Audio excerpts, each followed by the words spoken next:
সীমান্তে পুশিন ঠেকাতে সরকারের কঠোর অবস্থানের কথা আবারও জানালেন স্বরাষ্ট্রমন্ত্রী। সচিবালয়ে সাংবাদিকদের তিনি আরও জানান, এই অবস্থার কূটনৈতিক সমাধান চাওয়া হবে ৮ জুন ভারতের দিল্লিতে শুরু হতে যাওয়া বিএসএফ বিজিবি মহাপরিচালক পর্যায়ের সম্মেলনে। এদিকে পুশিন ইস্যুতে এরই মধ্যে সীমান্তে মোতায়েন রয়েছে ৬০,০০০ বিজিবি সদস্য।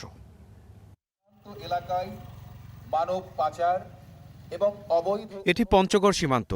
রোববার দুপুরে বিজিবি বিএসএফ এর এই উত্তেজনা পুশিন চেষ্টা নিয়ে। দুদিন ধরে ভারত সীমান্তে এনে রাখা হয়েছে ১০ জনকে।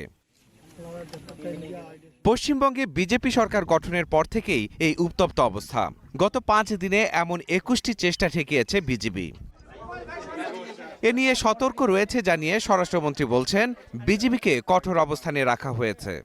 আমাদের বর্ডার গার্ড তারা সতর্ক আছে। আমরা সমস্ত অবৈধ পুশিনের চেষ্টাকে আমরা বাধা দেব ইনশাআল্লাহ।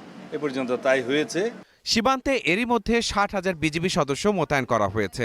এ পরিস্থিতির মধ্যে সোমবার ভারতের নয়াদিল্লিতে শুরু হচ্ছে ৪ দিনের বিজিবি বিএসএফ মহাপরিচালক পর্যায়ের সম্মেলন। তাতে এই অবৈধ পুশ ইন চেষ্টার বিষয়টি গুরুত্ব দিয়ে তুলে ধরা হবে বলে জানান স্বরাষ্ট্রমন্ত্রী।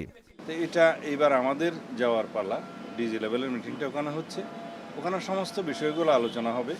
এটাকে ডিজিএলটি বলা হয়, ডিজি লেভেলের টক। সেই টকের সিদ্ধান্তগুলো ওখানে সামারাইজ করে সিগনেচারের বিষয় আছে। সমস্ত বিষয়ে আলোচনা হবে। আমরা ডিপ্লোম্যাটিক চ্যানেলে এগুলো আলাপ আলোচনা করে সমাধানের চেষ্টা করছি। সীমান্ত ব্যবস্থাপনা ও বাংলাদেশি হত্যা সহ নানা ইস্যুতে মতপার্থক্য কাটাতে বিজিবি বিএসএফ সম্মেলনে আলোচনা হবে বলেও জানানো হয়েছে।